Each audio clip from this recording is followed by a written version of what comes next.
જી 16/12/2024 જયારે આ ઝઘડિયા જીઆઈડીસીમાં ગુનો બન્યો ત્યારે આપણા પોલીસ અધિક્ષક એસપી સાહેબશ્રીએ જાહેરાત કરેલી કે આ કેસમાં સ્પેશિયલ ટીમનું ગઠન કરવામાં આવશે. ત્યારે જ મને આ કેસના ગુનાની ગંભીરતા મને ધ્યાનમાં આવેલી અને મેં સરકારમાં જાહેરાત કરેલી કે આ કેસ હું બિલકુલ વિનામૂલ્યે ફ્રીમાં લડવા માંગુ છું સમાજના અને રાષ્ટ્રના હિતમાં. કેસની કાર્યવાહી દરમિયાન 72 દિવસમાં હાલનો કેસ ચાર્જશીટ ફાઇલ થયા પછી ચલાવીને પૂરો કરવામાં આવ્યો છે. આ કેસમાં સરકારી વકીલ તરીકે અને સ્પેશિયલ પબ્લિક પ્રોસિક્યુટર તરીકે મારી નિમણૂક થયા બાદ એક પણ રૂપિયાની ફીસ મેં લીધેલી નથી અને લગભગ સરકારે ભોગ બનનાર પીડિતાને બચાવવા માટે 11 થી 12 જેટલી ડોક્ટરની ટીમ કામે લગાવેલી હતી.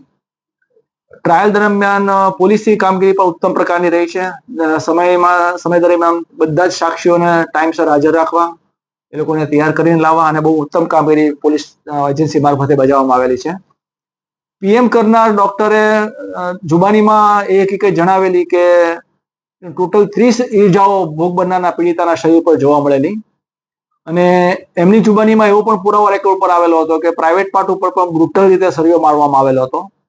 અને આ ઈજાઓ બળાત્કાર દરમિયાન કે પહેલા અને કર્યા પછી કરવામાં આવેલી હતી અને ખૂબ જ ગંભીર બાબત હતી. ને આ કેસમાં રેરેસ્ટ ઓફ ધ રેર કેસની કેટેગરીમાં લાવવા માટે દિલ્હીના નિર્ભયા કાંડના ચુકાદાને પણ ટાંકવામાં આવેલો સરકાર તરફે અને એવી પણ દલીલો કરવામાં આવી કે આરોપીનો ગુનો ભલે ગુનાહિત ઇતિહાસ નથી કે કઠોર ગુનેગાર નથી પણ એને જે રીતે ગુનાને અંજામ આપ્યો છે તે જોતા અમાનવી કૃત્ય છે એટલે રેરેસ્ટ ઓફ ધ રેર કેસની કેટેગરીમાં લેવા માટે દલીલ કરવામાં આવી અને કોર્ટે માન્ય રાખી અને ચુકાદામાં એવું વર્ડિક કર્યું છે કે તેનો જીવ ન જાય ત્યાં સુધી ફાંસીના માંચડે લટકાવી રાખવું.